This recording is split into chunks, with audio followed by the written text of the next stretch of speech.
नमस्कार दोस्तों, आज बात करेंगे जिला मुजफ्फरनगर, लक्ष्मी नगर, मिठास नगर, क्या क्या नाम दूं। जिले की चारों दिशाओं में 4 लेन हाईवे बने हुए हैं। एनसीआर क्षेत्र का एक ऐसा हिस्सा जिसे लोग मिठास नगर के नाम से जानते हैं। दिल्ली से बात करूं तो 125 किलोमीटर, देहरादून की बात करूं तो 125 किलोमीटर और हरिद्वार की बात करूं तो मात्र 90 किलोमीटर की दूरी पर ये जिला स्थित है। वर्तमान में यह जिला चाहे राजनीतिक क्षेत्र की बात हो, चाहे सांस्कृतिक क्षेत्र की बात हो या फिर खेल कूद प्रतियोगिताएं हो, इन सभी में यह जिला हमेशा अग्रणी रहा है। यहाँ से निकली हुई प्रतिभाओं ने, चाहे वो किसी भी क्षेत्र में हो, विश्व भर में अपना कीर्तिमान स्थापित किया है। यह वीडियो दोस्तों किसी भी धार्मिक, आर्थिक, राजनीतिक क्षेत्र को बढ़ावा नहीं देती, अपितु मेरा उद्देश्य मात्र केवल लोगों के सामने मुजफ्फरनगर का वास्तविक रूप लाना है।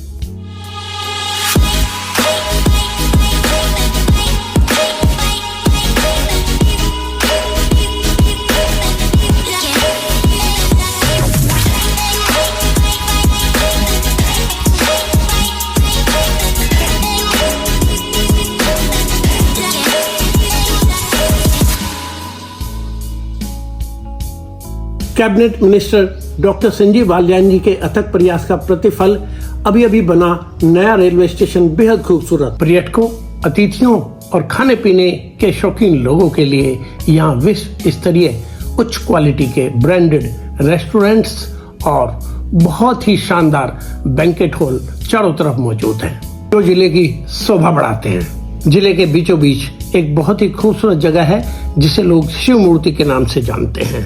ये आकर्षण का केंद्र है। इससे थोड़ा आगे चलेंगे तो बहुत ही खूबसूरत जगह मिलती है, झांसी की रानी। शहर में एक और बहुत ही प्रसिद्ध चौराहा है, महावीर चौक। जिले की स्थिति इस बात पर भी निर्भर करती है कि वहाँ शिक्षा का क्या वातावरण है। अगर मुजफ्फरनगर की बात करूँ तो यहाँ पर हायर एजुकेशन के लिए बहुत सारे प्रोफेशनल कॉलेजेस, डिग्री कॉलेजेस और दूसरी एजुकेशन के लिए यहाँ पर उच्च स्तरीय कॉन्वेंट स्कूल, पब्लिक स्कूल और हिंदी माध्यम के भी सरस्वती विद्या मंदिर जैसे उच्च स्तरीय स्कूल मौजूद हैं, जो जिले की शोभा बढ़ाते हैं। चिकित्सा की बात करूं तो इस जिले में उच्च स्तरीय चिकित्सा सुविधा मौजूद है। कई बड़े बड़े हॉस्पिटल और मेडिकल कॉलेज यहाँ पर स्थित है। MRI, CT स्कैन इत्यादि आधुनिक सुविधाएं भी यहाँ पर पर्याप्त है। धार्मिक दृष्टि से यदि मैं बात कहूँ तो मुजफ्फरनगर जिले में बहुत प्राचीन और विशाल मंदिर बहुत सारे हैं यहाँ पर, और पास में ही एक बहुत प्यारी सी जगह है, शुक्रतीर्थ, शुक्रताल के नाम से जानी जाती है। वहाँ पर लोगों की आस्था बसती है, लोग मन्नत मांगते हैं। यहीं पर महाभारत काल का एक वट वृक्ष है जिसमें धागा बांधकर लोग अपनी मन्नत मांगते हैं। और मुजफ्फरनगर जिले में काली माता का मंदिर और गुरुद्वारे, और मैं यदि ये बात कहूँ कि यहाँ पर विभिन्न धर्मों के लोग रहते हैं तो मंदिरों के साथ साथ यहाँ पर आपको चर्च और आपको मस्जिद आदि भी देखने को मिलेंगी।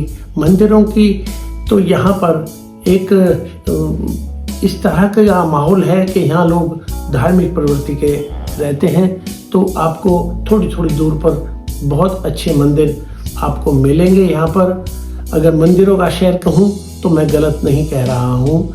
पास में ही मुजफ्फरनगर के एक बहुत ही विशाल जैन मंदिर है जो लोगों का आकर्षण का केंद्र है। देखते ही इसकी खूबसूरती बनती है। आज का मुजफ्फरनगर बदला हुआ मुजफ्फरनगर है जो तेजी से विकास की ओर बढ़ रहा है। ये देखिएगा, देश की आन बान शान का प्रतीक लहरा रहा था हमारा तिरंगा, और ये GIC का प्लेग्राउंड, ओपन जिम, ये जो सुविधाएं हैं ये यहाँ के सांसद cabinet minister doctor Sanjeev Balyan ji की देन है। उन्होंने इसके लिए बहुत ही अधिक प्रयास किए हैं। और ये देखिएगा हमारा स्टेडियम जिसमें हमारे खिलाड़ी, हमारी प्रतिभाएं आकर अपनी प्रैक्टिस करते हैं। ये इस तरह का स्टेडियम है जहां पर कोई भी खिलाड़ी आकर खेल सकता है। तीरंदाजी की यहाँ पर शिक्षा दी जाती है। ये पास में ही एक सोरम गांव है, वहां पर ये तीरंदाजी का कोचिंग सेंटर है। रेसलिंग का सोरम में ही ये बहुत शानदार कोचिंग सेंटर है। यहाँ पर इंडोर रेसलिंग की इंटरनेशनल फैसिलिटी के अकॉर्डिंग ये सुविधाएं यहाँ पर दी जा रही हैं। इंडोर फैसिलिटी की यदि मैं बात करूं तो यहाँ पर बैडमिंटन के लिए और बहुत से स्विमिंग है और बहुत से गेम्स के लिए बहुत अच्छी सुविधाएं हैं। जिम यहाँ पर बहुत सारे मौजूद हैं और देखा जाए तो मनोरंजन के लिए यहाँ पे मेले के लिए बहुत शानदार व्यवस्था है। बहुत अच्छा ग्राउंड है यहाँ पे, नुमाइश ग्राउंड। अब बात करते हैं मुजफ्फरनगर की मिठास की, जो जाना जाता है यहाँ के गुड़ के लिए, चीनी के लिए। देश भर में क्या विदेशों से भी यहाँ के गुड़, शक्कर, चीनी के लिए लोग जो है तरसते हैं। यहाँ पर ऑर्डर भेजते हैं बहुत दूर दूर से और यहाँ से ट्रक भर भर के जाते हैं। बहुत सारी शुगर फैक्ट्री इस जिले में मौजूद हैं। अब बात करते हैं मुजफ्फरनगर के मार्केट की। मेन मार्केट है एसडी कॉलेज का, शिव मूर्ति के आसपास का, बहुत ही अच्छा मशहूर मार्केट है। यहीं पर आपको स्ट्रीट फूड, खाने पीने की एक से एक स्टॉल्स, गोलगप्पे और मिठाइयाँ और खाने की तो यहाँ इतनी वैरायटी है, इतने रेस्टोरेंट हैं कि यहाँ का खाना दूर दूर तक मशहूर है। मुजफ्फरनगर खाने के मामले में बहुत आगे है, उच्च क्वालिटी का खाना यहाँ मिलता है। और यदि आपको शॉपिंग करनी हो ज्वेलरी आदि की, कपड़ों की, तो उसके लिए भी यहाँ पर आपको बहुत ही ब्रांडेड यहाँ पर शॉप्स आपको मिल जाएंगी। शुक तीर्थ के पास ही ये अपना घर है, जहाँ पर अनाथ लोग 18 वर्ष से ऊपर के जिनका कोई नहीं, वो आकर फ्री ऑफ कॉस्ट रह सकते हैं। पास में ही मुजफ्फरनगर के एक जगह है शुक तीर्थ, सुकड़ताल के नाम से जानी जाती है। ये वहाँ की बहुत ही प्यारी सी वाटिका, जो बच्चों के लिए बहुत ही अच्छी है, बड़ों के लिए भी अच्छी है। यहाँ पर बने हुए स्टैचूज, डायनासोर और तरह तरह की चीज़ें जो है वो आकर्षण का केंद्र है। घूमने में बड़ा आनंद आता है। मुजफ्फरनगर के पास में ही एक गांव है, ऐतिहासिक गांव सोरम, जहां पर ऐतिहासिक चौपाल है, 300 वर्ष से भी ज्यादा पुरानी बताई जाती है। इस चौपाल में देश के बहुत बड़े बड़े फैसले किए गए हैं और यह है मुजफ्फरनगर की शान, लोगों का विश्राम स्थल, लोगों की थकान मिटाने का, एक्सरसाइज करने का एक ऐसी जगह जहां लोग शांति महसूस करते हैं। कमला वाटिका, बहुत ही प्यारी वाटिका जो बहुत अच्छे से मेंटेन की गई है। सुबह शाम यहाँ लोग आते हैं, भ्रमण करते हैं, पैदल घूमते हैं, वॉकिंग करते हैं, एक्सरसाइज करते हैं और बच्चों को खेलने के लिए भी यहाँ बहुत सारे झूले और दूसरी चीजें यहाँ मौजूद हैं। देखने लायक ये जगह है, आकर एक बार अवश्य ही देखें। मुजफ्फरनगर के पूर्व में गंगा मैया, गंगा नदी, गंग नहर और पश्चिम में काली नदी और हिंडन नदी बहती है।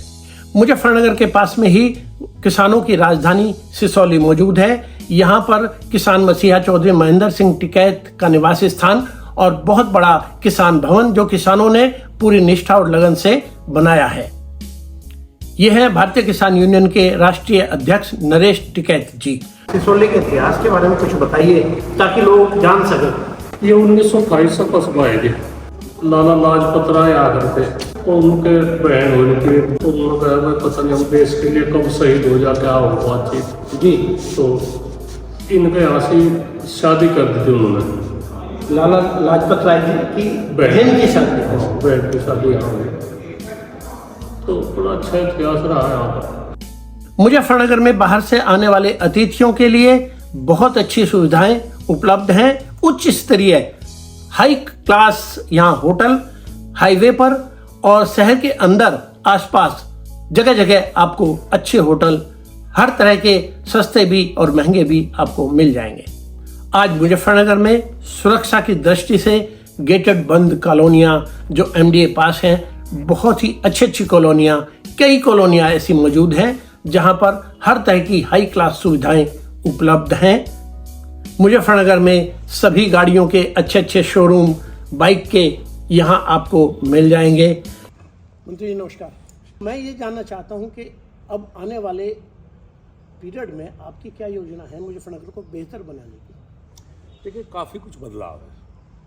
सबसे पहला प्रयास किया कि जो मुजफ्फरनगर जनपद था, जब मैं सांसद बना तो जो इंफ्रास्ट्रक्चर की कमी इस जनपद में थी उसे दूर करने का प्रयास की शुरुआत हुई। नए नेशनल हाईवे बने, पानीपत कटिमा मार्ग को नेशनल हाईवे बनवाया गया, Meerut Karnal road national highway बनी। जो छोटे छोटे टुकड़े थे, जो बहुत बड़ी समस्याएं थी, आप वेहलना चौक बड़ा टुकड़ा देखेंगे 12 किलोमीटर का, उसको भी नेशनल हाईवे 12 किलोमीटर का नेशनल हाईवे आपके जनपद मुजफ्फरनगर में शायद सबसे छोटे नेशनल हाईवे में से एक होगा, वो अलग से बहुत बड़ी बात। तो ये इंफ्रास्ट्रक्चर पर काम हो और मुझे इसमें 10 साल लगे। एक नेशनल हाईवे कोई एक दिन में नहीं बनता। जो आज नेशनल हाईवे दिखाई दे रहे हैं इन पर काम की शुरुआत 2014 में हुई थी। जब मैं मंत्री बना, जो मेरा पहला पत्र था, जिस दिन नितिन गडकरी से मैं मिला उस समय जो मंत्री बने थे, तो पहला पत्र में मैंने अपने मेरठ करनाल और पानीपत खटीमा को नेशनल हाईवे बनाने के लिए था और मुझे 10 साल लग गए इन सड़कों को बनवाने में। जो ग्रामीण सड़कें हैं उनका चौड़ीकरण का काम था। अब मेरे जनपद में मैं कह सकता हूँ कि ज़्यादातर सड़कों का ग्रामीण सड़कें जिनकी कनेक्टिविटी थोड़ी ज़्यादा है चौड़ीकरण हो चुका है। हमारे यहाँ बिजली की बहुत बुरी स्थिति थी, इंफ्रास्ट्रक्चर ही नहीं था। अब सरकार कहे मैं बिजली दे दूँ, बिजली तो जब दोगे जब तार होंगे, लाइनें होंगी, बिजली घर होंगे। 10 साल लग गए सारी प्रक्रिया, नए नए बिजली घर बने। अब मुजफ्फरनगर जनपद में जितने बिजली घर 65 साल आज़ादी के बाद बने थे, इन 10 साल में उतने बिजली घर बने, बाकी सब अपग्रेड कराए। आज ये स्थिति है कि शहर में 24 घंटे बिजली, ग्रामीण क्षेत्र में 17, 18 या 19 घंटे बिजली हमें मिलने की शुरुआत। एक सबसे बड़ी बात थी जनपद के लिए, हमें क्राइम कैपिटल कहा जाता। हमसे डरते थे लोग बिल्कुल कि मुजफ्फरनगर क्राइम कैपिटल। जी जी। और आज इतना माहौल में बदलाव है, आप देखेंगे कि क्राइम नाम की कोई बात बची नहीं। जब दिल्ली से लोग चलते थे कि हमें हरिद्वार जाना है गंगा स्नान के लिए, तो जहाँ जनपद मुजफ्फरनगर आपका स्वागत करता है तो लोग खिड़की बंद कर लेते हैं कि उत्तराखंड में जाके खिड़की खोल लेंगे बिल्कुल और वहाँ जाएंगे। आज सबसे ज़्यादा रिजॉर्ट्स, रेस्टोरेंट्स आपके जनपद का हिस्सा है। लोग मेरठ से आते हैं आपके यहाँ डिनर करने के लिए। तो ये माहौल में बदलाव है। ये इंफ्रास्ट्रक्चर की जो सुविधाएं थी, कानून व्यवस्था, इस पर कंप्लीट काम हो चुका है। लेकिन कुछ काम हैं जो बचे हुए हैं, जो होने चाहिए और जिनमें प्रयास भी मैंने किया, लेकिन आप कह सकते हैं मैं कामयाब नहीं हो पाया। मुजफ्फरनगर को एक यूनिवर्सिटी की आवश्यकता है, वो प्राइवेट यूनिवर्सिटी हो या सरकारी हो, एक होनी चाहिए यूनिवर्सिटी। जी। मुजफ्फरनगर में एक मेडिकल कॉलेज जी, प्राइवेट तो है लेकिन सरकार का ये मेरा मुद्दा था अभी। सरकार का मेडिकल कॉलेज नहीं है जी। इसकी आवश्यकता है। मुजफ्फरनगर में 2 मूलभूत मुझे लगता है दोनों काम जी जी शिक्षा के क्षेत्र में है। जी। ये दोनों मुजफ्फरनगर को इनकी आवश्यकता है। मैं अगले जो आने वाला समय अगर जनता मौका देगी, ये इंफ्रास्ट्रक्चर पर काम कंप्लीट होने के बाद अगला काम मैं करना चाहता हूँ रोजगार को। युवा हमारे बाहर नौकरी करने के लिए जाते हैं, नोएडा जाएंगे, गुड़गांव जाएंगे, देश के दूसरे हिस्सों में जाएंगे, और किसी भी इंडस्ट्री जब आती है तो उनको इंफ्रास्ट्रक्चर की और अच्छी कानून व्यवस्था की आवश्यकता है। वो काम हो चुका है। तो मैं अगले कुछ साल इस पर फोकस करना चाहता हूँ कि मुजफ्फरनगर के युवा को मुजफ्फरनगर में रोजगार कैसे मिले, नई इंडस्ट्री आए, नए स्टार्टअप आए, या युवा ही MSME के माध्यम से नौकरी देने वाला बने जो प्रधानमंत्री कहते हैं। तो मेरा फोकस तो ये जो बचे हुए काम है, यूनिवर्सिटी है, मेडिकल कॉलेज है और युवाओं के रोजगार, आने वाले समय में इन पर फोकस में रखना चाहता हूँ। मैं भी ऐसी आशा करता हूँ मंत्री जी, चूँकि जो 10 साल में तस्वीर बदली है, निसंदेह उसमें आपका बहुत बड़ा योगदान है इस मुजफ्फरनगर की तस्वीर को बदलने में।